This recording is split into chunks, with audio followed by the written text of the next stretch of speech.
All right. So welcome everybody to what is already the final Data Innovation Bootcamp. 6 of these sessions over the last few weeks. So welcome. Today's focus is sustainability. We have a few really exciting speakers joining us today. And yes, as mentioned, we've gone through 6 different sessions over the last few weeks. Congratulations for making it through the first Data Innovation Bootcamp of the Open Data Policy Lab City Incubator. And so today's focus, as mentioned, is sustainability. We've gone over setting up the foundations of a data innovation, talking about inclusive innovation, a lot of different components. Last week, honing in on a few key elements when thinking about launch.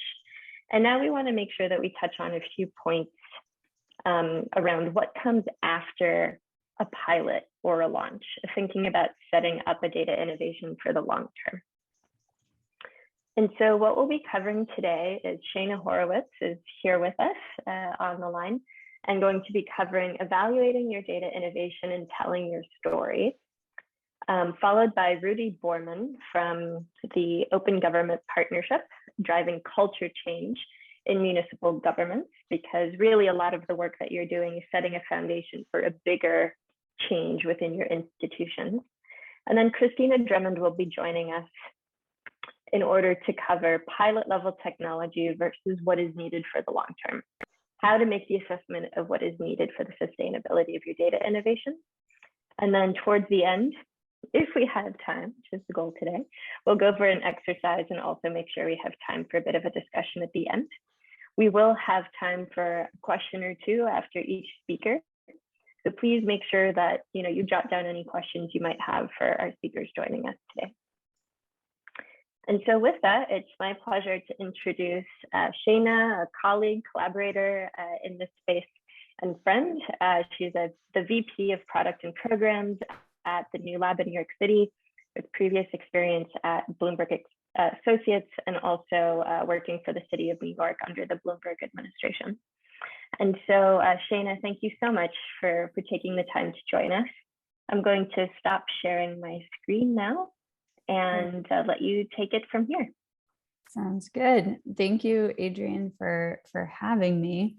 And it's nice to see some familiar faces and also a lot of new faces. I've been talking with Adrian and the team about this program before it started. And so it's really exciting to see the first cohort get put into place. And I'm sure there'll be lots of lessons learned along the way. So I have a lot of slides, but hopefully I can keep this pretty quick.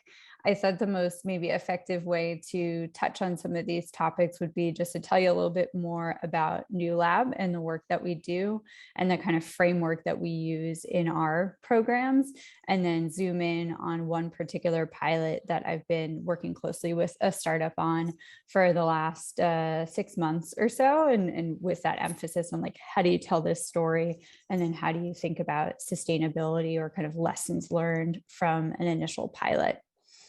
So to jump right in, Newlab is a company that is headquartered here in New York, in Brooklyn.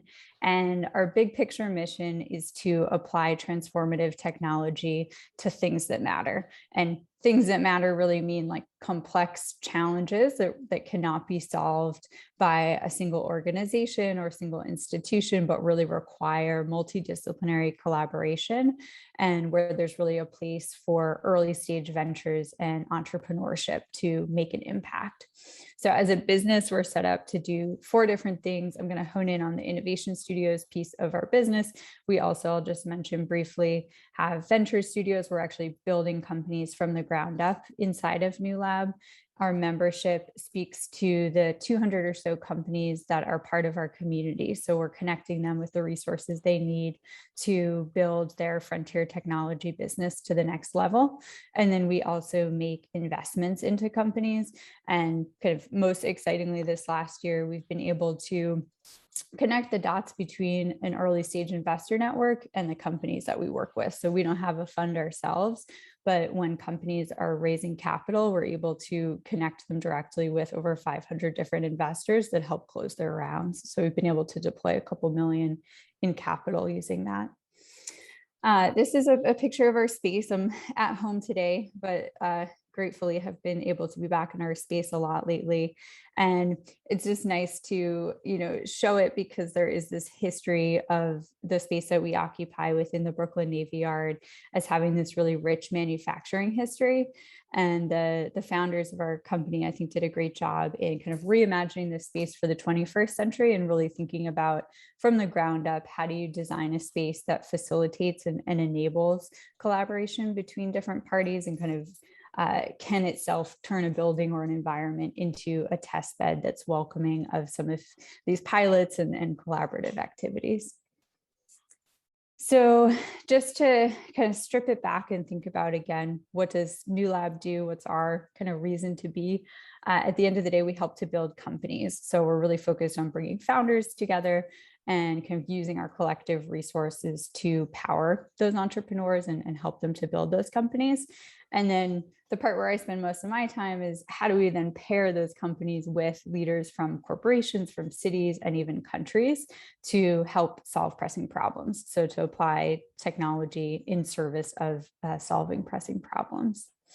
So we like to kind of go back to this a lot. The atomic units of Newlab are the entrepreneurs, the engineers, the scientists, and the inventors. So everything that we do really starts from a place of, how can their work make an impact on the world, or how can we help them to de-risk some of the pure technology that they're developing and actually apply that to the real world, and to understand from a human-centered perspective why that matters, or sort of how it's going to need to be de-risked or introduced to users, to people, and to think about that holistically. So if you envision us kind of at the center here, again, we have those four aspects of what we do as a business. And then we also like to think about it in terms of the types of technologies that we're working with and what that kind of impact connects to. So when we look at infrastructure related projects, it's thinking about how can that create resilience for the future. When we think about the potential of synthetic biology and new materials, it's thinking about how can that be better for the environment? How can we reduce climate impact, the negative impacts of creating new materials in industry? And then similarly with our work that focuses on cities, it's how can that be a driver for more equity in the future? And when we think about sustainability and in terms of kind of the state of the environment, how does that actually create a planet that will be hospitable to everyone in the future? So it's just how we kind of think about the impact aspect of our work. And then to take a step in, so our innovation studios, this is where I sit. We, again, sort of pair the challenges of corporations, of cities, with innovators from around the world, and we manage this process towards an impactful, scalable set of solutions. And the real means by which we do this is to run pilots.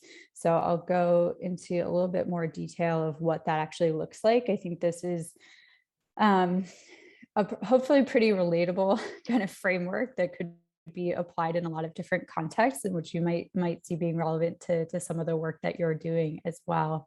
It's definitely not cookie cutter. It looks different when we're working with a company like Ørsted to think about the future of offshore wind, or when right now we're working with the city of New York to look at the future of energy storage and what that will mean for the city. We've got to kind of take different perspectives on this, but in general, what our team is focused on is moving through these 5 stages of a program. So in the kickoff, it's all about developing a clear understanding of a studio partner's strategic focus and really pinpointing where can emerging technology and collaboration with an external ecosystem of partners drive impact. So there's some things that maybe that organization is well positioned to tackle on their own, but let's really find the places where something new is needed and where collaboration is going to be welcomed and really seen as necessary. Then we move into research. So we at Newlab apply both kind of generative and ecosystem research approaches. And that the goal of that is to, again, ground the work that we're doing in a very human-centered, kind of user-centered way. So really understanding, when we talk about wanting to make sure that EV charging infrastructure makes sense for drivers of all types. Well, how do we understand the pain points to be solved there? We have to spend time with people and kind of understand how EVs or how cars may fit into their lifestyle and their needs. So we do that kind of generative research, and then we also do a thorough assessment of what's going on in the world of new technology development and innovation that could be relevant to those pain points that we're trying to solve. And that really helps us to identify the kinds of technologies and then eventually the actual people, the individuals and the teams who have the right capabilities to really bring about change and bring about new ways of looking at that particular pain point. So we got to bring people together. So throughout this whole process, there's definitely, going back to Adrian's prompt of storytelling, there's definitely a thread that we start to try to draw in that kickoff session. So it culminates in workshops and kind of shared terminology that will start to pop up throughout the rest of the program. And then that research is all about, connecting in that big picture vision we have of maybe, electrifying all transportation, breaking that down into specific pain points to be solved for to move us into that future state. And then as we convene people, it's starting to build specific concepts that can move us towards that future state or towards those solutions. So a lot of how might we questions and provocations and trying to hold ourselves back from just jumping to conclusions about the solution, but really thinking about how can technology, new approaches be applied in service of this future that we want to create. And then ultimately, our programs are designed to work with a cohort of teams. Generally, we're working with anywhere between 4 and 10 companies at a time in a certain program. And those companies are onboarded into the studio to design and deploy pilots. And it's really about using that moment, that several months, whatever it is for pilot design, to de-risk that team and that concept for future scalability, long-term partnerships, and hopefully co-creation between kind of different stakeholders in the given program. So our team helps to manage that process, and again, kind of connect what that company is doing back to that initial inclination of, what is that future state that we're working towards, and how can solving this very maybe near-term or finite pain point connect to that bigger vision. And then we always like to think about, pilots may be the culmination of a lot of our hard work and kind of concentration in a program, but really they should be a catalyst for something that comes after and that lives on kind of longer than our team's direct involvement. So if we've done our job well, those pilots have opened other doors, have answered other questions, and really de-risked that concept to some degree to be eligible for maybe it's other types of grants, maybe it's other types of partnership, maybe it's a more long-term path to procurement or kind of a scalable solution within a city or within a certain business sector. So just to quickly, a good time here. Just very quickly, the last year and a half or so, our team has been working in Detroit on a program that we call the Accessible Streets Studio. So we're doing this in partnership with Michigan Central, which is this effort currently spearheaded by Ford, but really working closely with the city of Detroit to develop and put this particular neighborhood of Detroit on the map as a mobility innovation district. And core to that vision is having a methodology and a mechanism to kind of run pilot projects that bring new technologies into the city fabric, but do so in a way that's really collaborative with different communities. And the focus that we have had in this first year of this program has been looking at mobility challenges in Detroit. And so kind of following that process slide that I was just showing, we went through a series of workshops with different stakeholders. We ran a virtual diary study to do kind of ride-alongs and get a deeper look at what people's transportation experience is like and kind of where things were falling short. And we came away from that several months process with kind of clarity around if we're trying to, support a transportation future that benefits everyone, the four most pressing challenges to look at in the context of these particular neighborhoods within Detroit are these four. So an easier first and last mile, fostering welcoming and safe streets, increasing access to mobility information. I think that's a great one. What we heard time and time again is like, there can be all these fantastic pilots, but sometimes it still feels abstract or inaccessible for people to understand how they might get involved, or how they can just kind of stay up to date on what's happening and kind of opt into things. And then lastly, the access to essential resources piece is really critical, especially exacerbated by COVID. So very quickly, one of the pilots that we've run is with a company called KiwiBot, which offers people an affordable and reliable way to get local goods delivered. So like groceries or takeout from a local restaurant. And they've got this friendly looking robot that they use to make those deliveries. Excuse me. So in addition to delivering goods, the robot collects critical data on infrastructure, street, and sidewalk conditions, which they hope can help to foster accessible, safe cities. So it's a bit of a hypothesis for the company, and they're really using this pilot to help de-risk that idea. So they have brought to the table Detroit's first sidewalk robot service in partnership with this local restaurant. So Adrian, how am I doing on time? Should I pause and give questions? I want to race through these. I think that you could take probably like 2 more minutes, and then we'll make time for like a question. Okay, cool.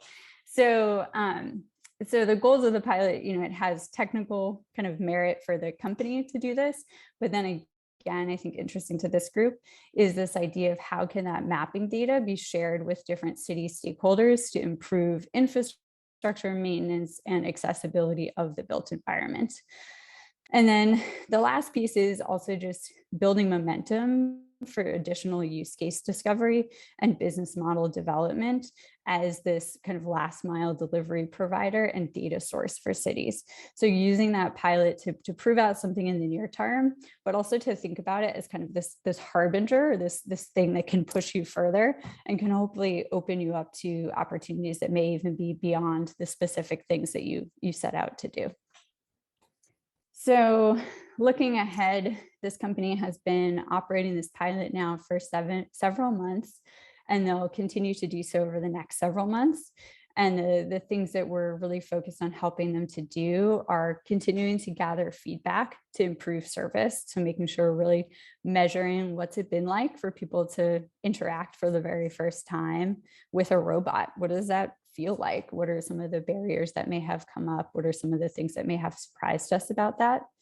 And then this sharing data with city stakeholders. So KiwiBot has built what I would consider like a beta version of this dashboard that looks at all the data that they collect, but they need a lot of feedback from different city stakeholders and kind of clarity on how would that actually then flow into a work stream for, say, a Department of Transportation who's thinking about the current state of sidewalks in a particular neighborhood.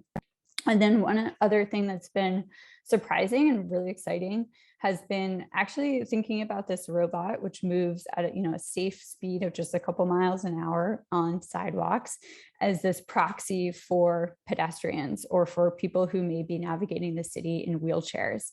And what we learned when we set out to kind of map this particular area and set this service up in a particular neighborhood is that there were several intersections that were just impossible for this robot to safely cross with the time allotted for the pedestrian crossing.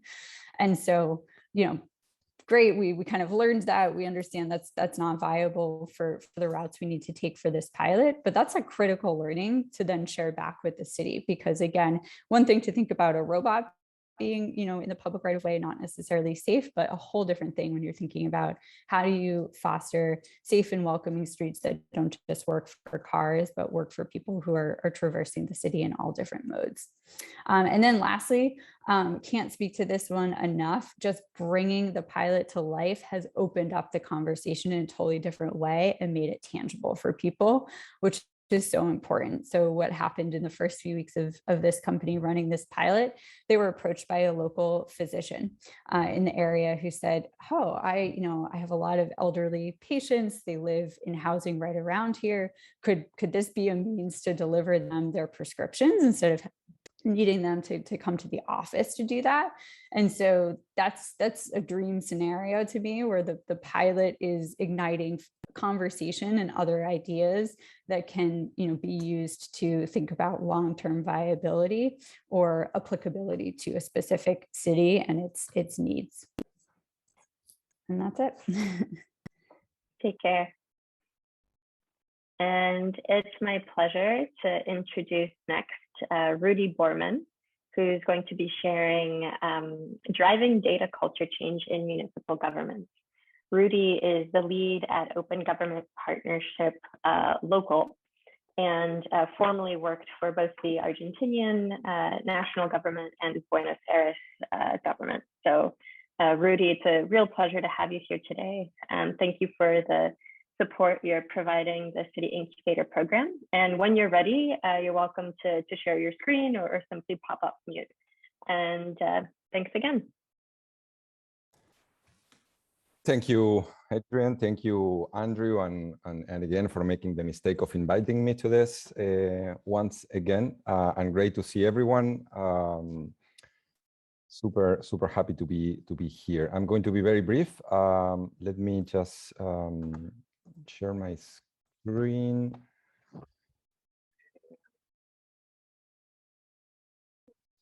I hope you're seeing the slides. Yeah, perfect. Okay, so I'll be very brief.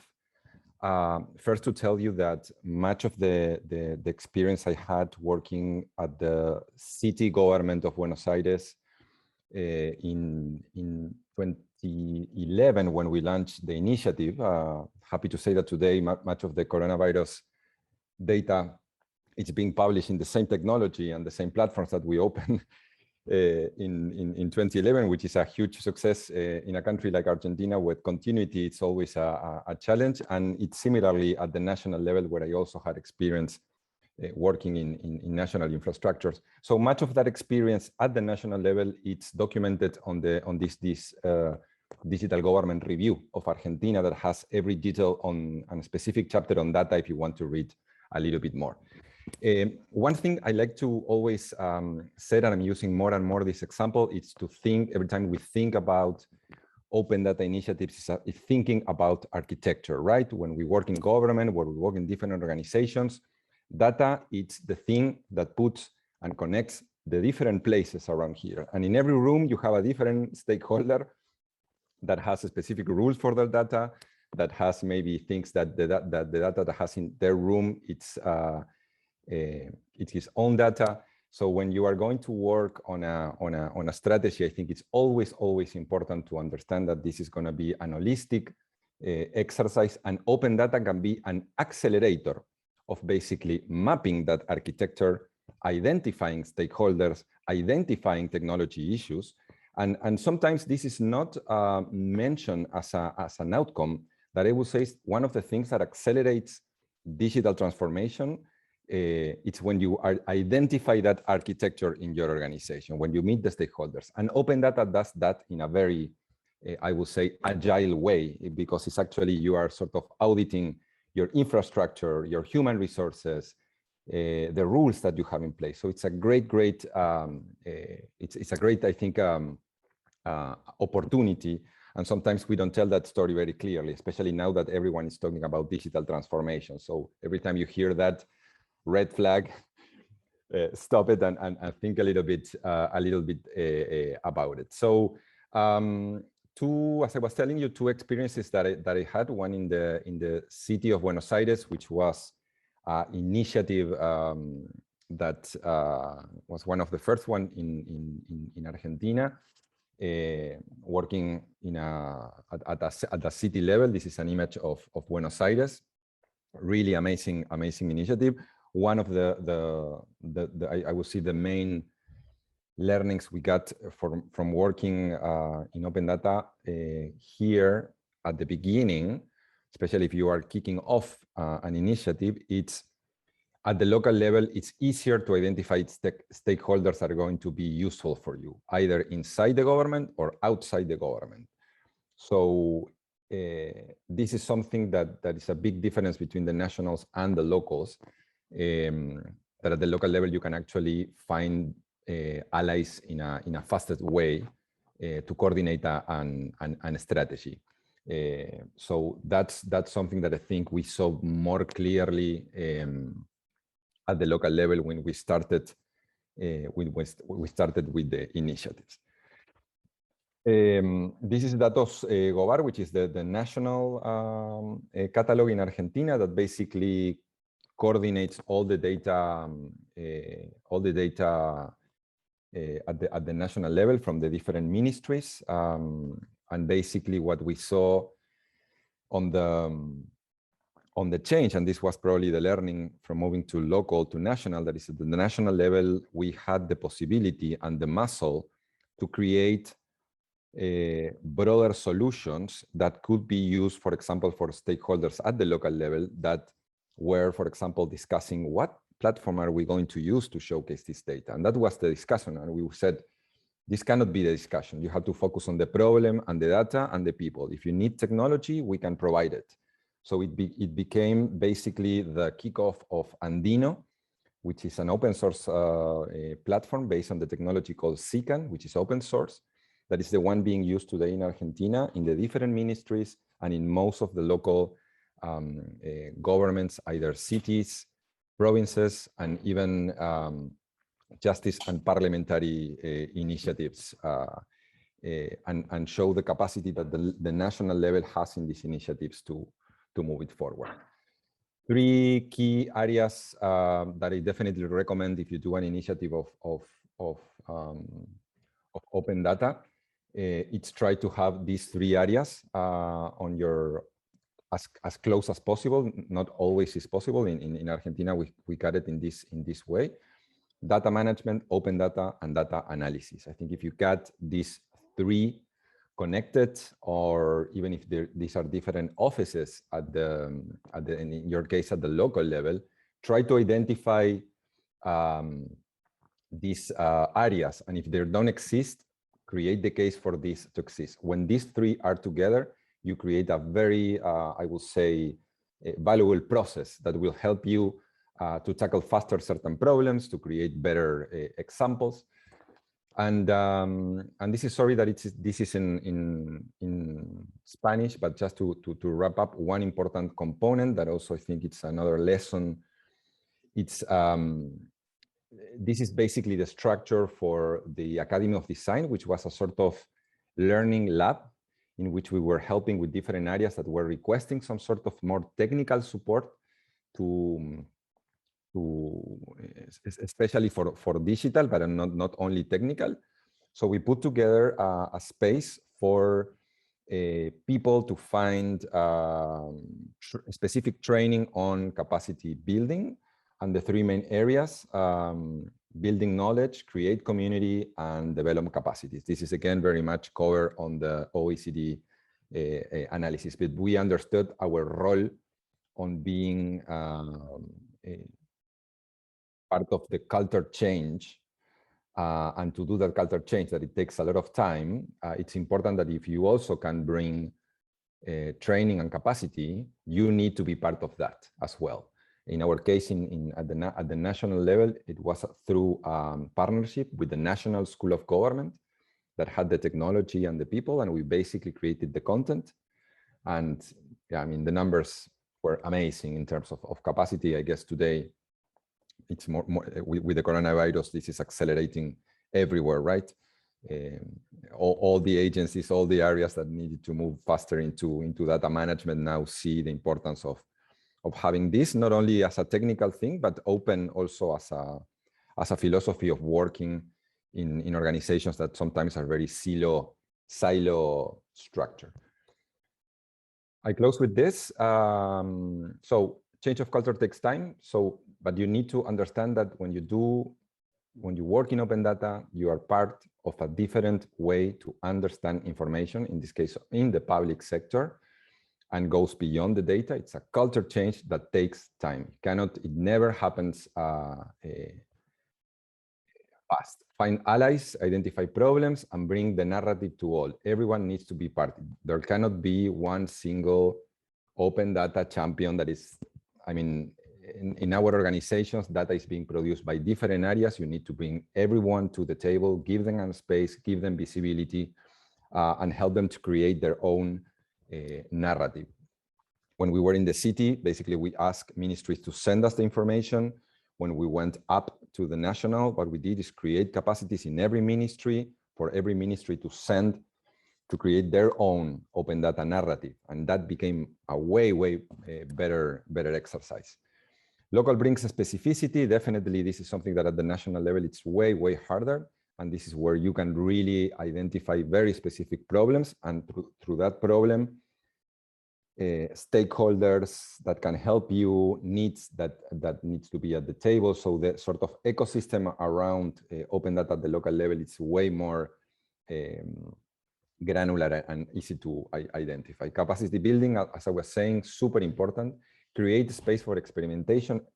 Sometimes when you do open data, there are many legal rules, technical barriers, that are not, that even don't exist. And you need to understand that you are going to be operating as part of in a sort of experimental way in certain things. And that's totally fine if you have it controlled and you embrace it. And show and not tell, try to use as much as possible design and visualizations and try to tell the narrative of what you're trying to do on a visual way. We unfortunately live in a very visual culture. Attention from your bosses or your ministries or different areas is just, they have 5 seconds and they just move to other thing. Try to be always very visual on how you tell the stories around data when you need to create help, when you need to create partnerships internally, when you need to sort of showcase cases to create that case and sell a case. Always try to be more on the show, and then the telling will come after that. But this is important to gain also support from different stakeholders. I'm going to stop there because I think I went a little bit farther. Sorry, Adrian is going to kill me. No, that was great, Rudy. Thank you so much. I'm very pleased to welcome Christina Drummond from Educopia, so the Data Trust Program Officer, and also on the Mid-Ohio Regional Data Advisory Committee and formerly at Ohio State University. Christina, thank you so much for joining us today for our last Data Innovation Bootcamp session as a part of the City Incubator. And as soon as you're ready, happy to have you share your screen, unmute yourself, and the floor is yours. Thanks for being with us today. Wonderful. Well, thank you so much for having me. Can everyone hear me okay? Great, thank you.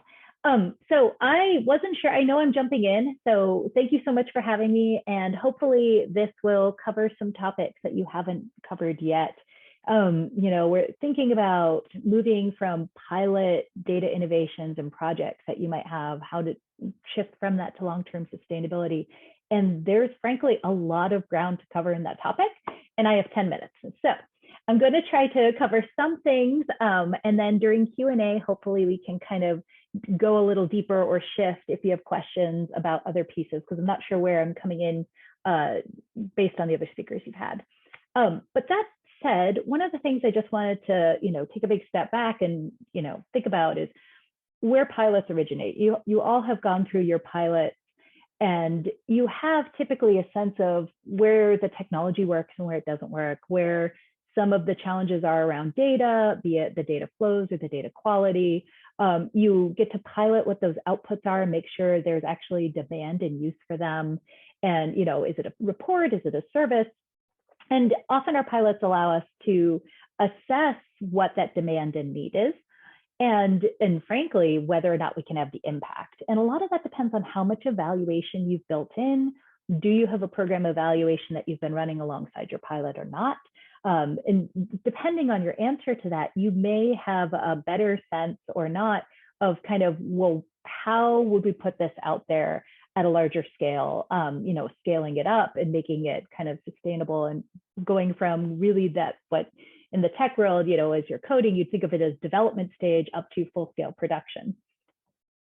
The challenge with our pilots often is that sometimes it doesn't bring things into focus. And so you may not have a sense yet of all of the different stakeholders who are working with an interest in what it is you're doing. You also might not know from the process of going through that pilot if there are other options out there that could offer an alternative or a competitive product, if you will. So thinking about that market for your innovation, who else is playing in that space? Is there other, if economists would call it, supply and demand, is there other supply that you're working next to with your pilot project? And given that, sometimes even if it's out there, knowing what your political and funding environment is, knowing who the key stakeholders are that have interests, knowing what the ideal organizational structure could be for your pilot as it transitions helps to work through all of these issues about how you situate what your program is or service. And thinking about that is important because this gives you that opportunity at the end of a pilot to think about how are we going to pivot? What does that potential operational model look like, business model look like, and fundraising tied to that? All of this, of course, comes back to strategic partnerships. But I think the key piece of that, and something else I'll just underscore here, is as we go from the data innovation pilot and look towards long-term sustainability, one of the other key things you need to think about is what does it mean to be production level, to have that production level service people are relying on, and that you're marketing, what does that look like in terms of scalability? What does that look like to ensure that when you put something out there and people start relying on it, that you can meet their needs, have customer service in a classical sense, and so on. So with that, as I noted, there's a ton of things to think about as you're thinking about sustainability and transitioning. And I'm going to try to share a couple different resources for you to take offline and dig into if, depending on where you're at. One of the projects that I've had the benefit of facilitating actually is bringing together another of open source programs that have been kind of their own innovative efforts, really focused on cultural heritage institutions. And something that that project has put forth, not only the guidebook, but creating tools to support this, is really structured around this framework that as you go from a pilot into sustainability, you have to think about 4 key dimensions. You have to think about governance, who needs to be at that governance table to make decisions about this effort going forward, to make sure it connects back to the community you're trying to serve. How do you evolve technology? Again, as we were just talking about, going from kind of that research and development frame to production, how do you constantly keep it evolving so that it does continue to connect with data sources? It continues to work on updated versions of software, et cetera. How do you think about resources? And here resources, not just staffing and potentially, in-kind partnerships with others, but also financing. So if you need to have funds to pay your staff, to pay for your infrastructure, where is that funding coming from? And then of course, community engagement, making sure that you're keeping your community and those who are impacted by your innovation at the table and engaged and involved. In addition to community in terms of constituents, also that broader community of stakeholders. All of these areas, of course, evolve as your effort evolves over time, and it's a constant iteration. So one thing, if you take away anything from this talk, it's that as you go through this process from pilot to sustainability, know that it's a constant cycle. It's not linear and it's not one time. You probably already know this. But each one of these areas, of course, you might not be in the same place. You might just be starting governance, but you already have funding figured out. And that's okay. And that's totally normal.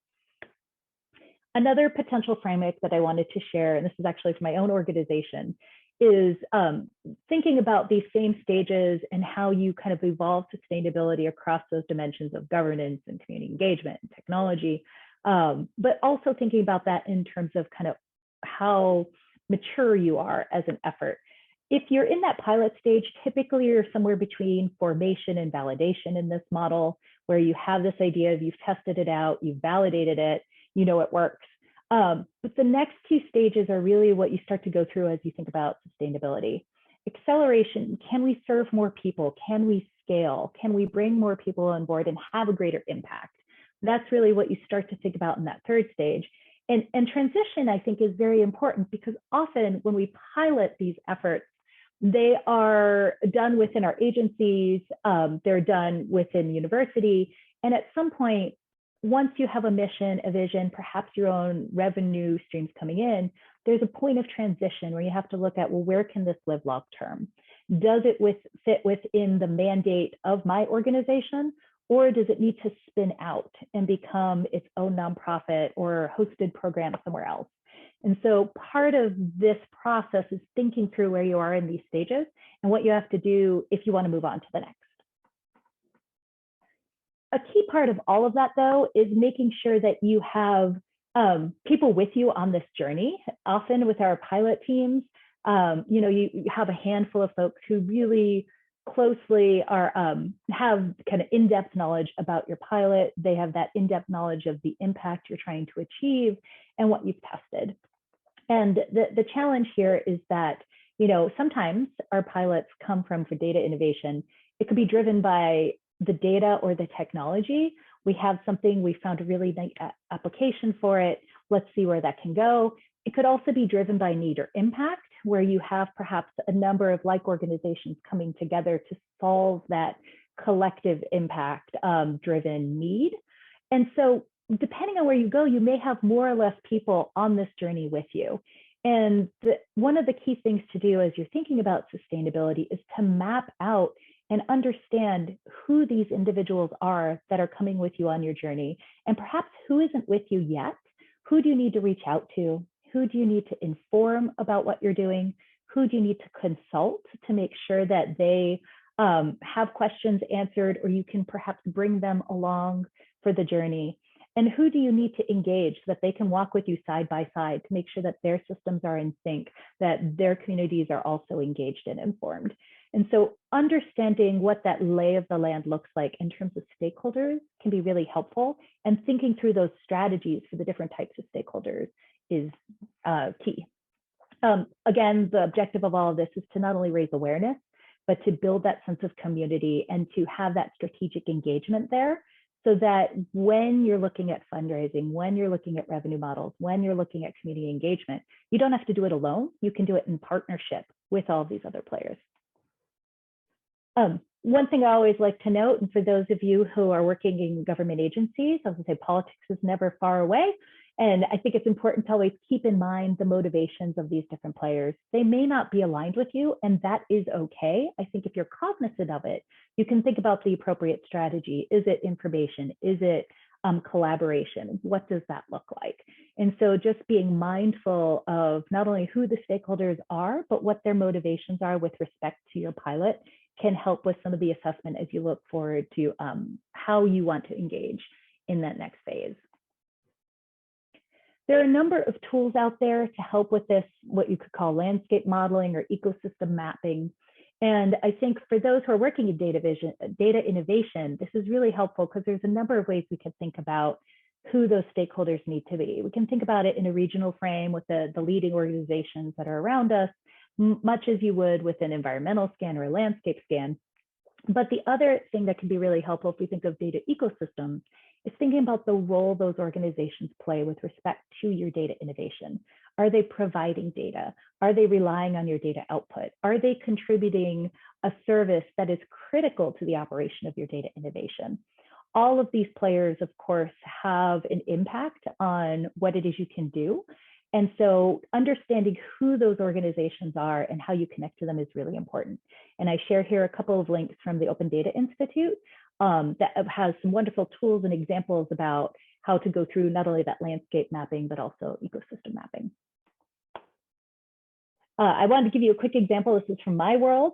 So we've actually had the luxury of having a 2-year project. And so I note this to just note that sometimes you can have funding like private foundations, other entities to actually give you the grants to take the time to do this planning as you transition from pilot forward.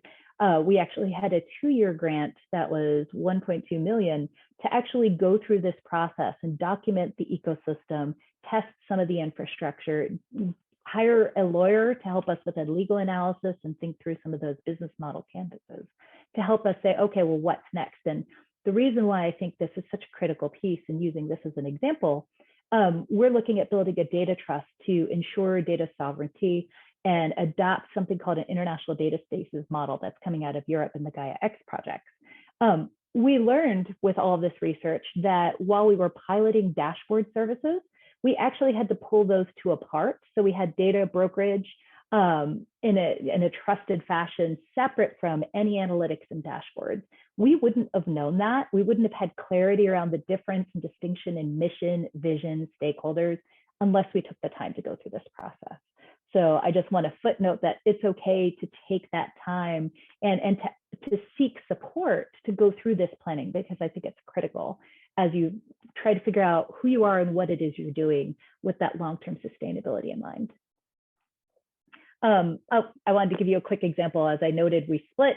Something that was helpful for us was being able to document and share mission, impact, and services. So thinking about a logic model structure, for those of you who've ever encountered programmatic logic models, but being able to articulate what it is you're trying to do and the impact you're trying to have helps to really bring those other stakeholders on board so they have a sense of where it is you're going. So with that, I think I'm coming to, sorry, we've got a whole over a lot of different topics here. But the key here really is to just remember to document your foundation as you're thinking about this pilot. What are the core principles that you've brought to the table that you want to make sure are sustained? And what is that mission and vision? What is the impact you're trying to have? And if you can document that, you can really quickly onboard people to share that and make sure that they're aware of what it is you're trying to do. Documenting that ecosystem of players, their relationships to what it is you're trying to do is really helpful, because that can help you bring people in and frame how best to collaborate with them. And then, of course, making sure you strategically engage and consult and inform with those different parties. After you go through that, you're well positioned to start moving forward and thinking about governance, who needs to be at the table, and how they can impact where you're going.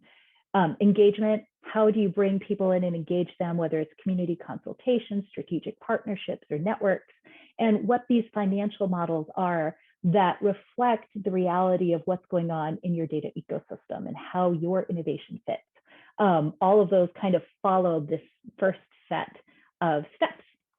So with that, I've covered a lot. I have one last resource I wanted to kind of share with all of you, which is again from the Open Data Institute, but they actually have both a guidebook and a toolkit with respect to designing sustainable data institutions, very relevant here, but it actually walks through a lot of the templates for, if you're not familiar with things like a SWOT analysis or framing through thinking about the revenue models.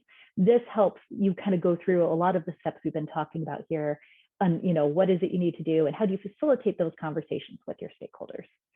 So that was a rapid pass through on a number of different topics, but let me kind of pause there and see what questions you have. Great. Thank you so much, Christina. Really appreciate that, and really fantastic resources that you pointed out too. We'll be sure to pass those links around to everyone.